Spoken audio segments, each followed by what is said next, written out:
ఒకవైపు ఆంధ్రప్రదేశ్ రాజకీయాలు రసవత్తంగా మారుతుంటే మాత్రం మరోవైపు వైఎస్ షర్మిల తీసుకోబోయే రాజకీయ నిర్ణయాలు మాత్రం వైఎస్ జగన్మోహన్ రెడ్డితో పాటు వైఎస్ఆర్ సిపికి మాత్రం తలనొప్పిగా మారాయని చెప్పవచ్చు. తెలంగాణ రాష్ట్ర మాజీ ముఖ్యమంత్రి కేసీఆర్ తో వైఎస్ జగన్మోహన్ రెడ్డి గారికి ఉన్న ఫ్రెండ్షిప్ గురించి ప్రత్యేకంగా చెప్పనక్కర్లేదు.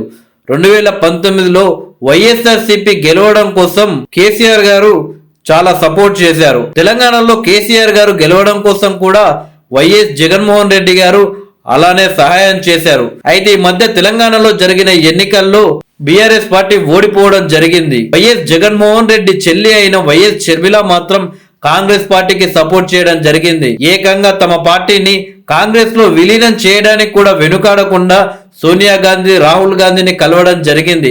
ఎన్నికల తర్వాత వైఎస్ఆర్టీపీ పార్టీని కాంగ్రెస్ పార్టీలో విలీనానికి ఒప్పుకున్నట్లు వార్తలు వచ్చాయి. అయితే ఇప్పుడు ఆంధ్రప్రదేశ్ రాష్ట్ర రాజకీయాలు మరింత రసవత్తంగా మారడంతో వైఎస్ఆర్ సిపికి సంబంధించిన ఎమ్మెల్యేలు వైఎస్ షర్మిల గారిని బెంగళూరులో కలిశారనే వార్తలు వస్తున్నాయి.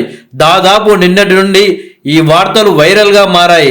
అలాగే నిన్న 2018 వైఎస్ఆర్ సిపి వ్యూహకర్త ప్రశాంత్ కిషోర్ గారు నారా చంద్రబాబు నాయుడు గారిని కలవడం జరిగింది. ఒకవైపు ప్రశాంత్ కిషోర్ టీడీపీ పార్టీ నేతలను కలవడం, మరోవైపు ఈ రోజు వైఎస్ షర్మిల గారు ఏకంగా ఒక అద్భుతమైన గిఫ్ట్ ని నారా లోకేష్ గారికి పంపించడం మాత్రం ఆంధ్రప్రదేశ్ రాష్ట్ర రాజకీయాల్లో దుమారం రేపుతుంది.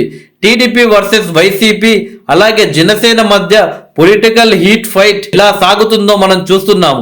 ఇలాంటి సందర్భంలో వైఎస్ షర్మిల నారా లోకేష్ గారికి గిఫ్ట్ పంపడంపై రాజకీయాల్లో తీవ్ర చర్చ నడుస్తుంది. అయితే వైఎస్ షర్మిల క్రిస్మస్ సంబంధించి నారా లోకేష్ కి బహుమతి పంపినట్లు నారా లోకేష్ గారు ట్విట్టర్ లో ట్వీట్ చేయడం జరిగింది. ప్రియమైన షర్మిల గారికి ధన్యవాదాలు. అద్భుతమైన క్రిస్మస్ బహుమతులు మాకు పంపినందుకు హృదయపూర్వక ధన్యవాదాలు. నారా కుటుంబం నుండి మీకు మరియు మీ కుటుంబ సభ్యులకు క్రిస్మస్ మరియు నూతన సంవత్సర శుభాకాంక్షలు అంటూ నారా లోకేష్ గారు ట్విట్టర్ లో ట్వీట్ చేయడం జరిగింది.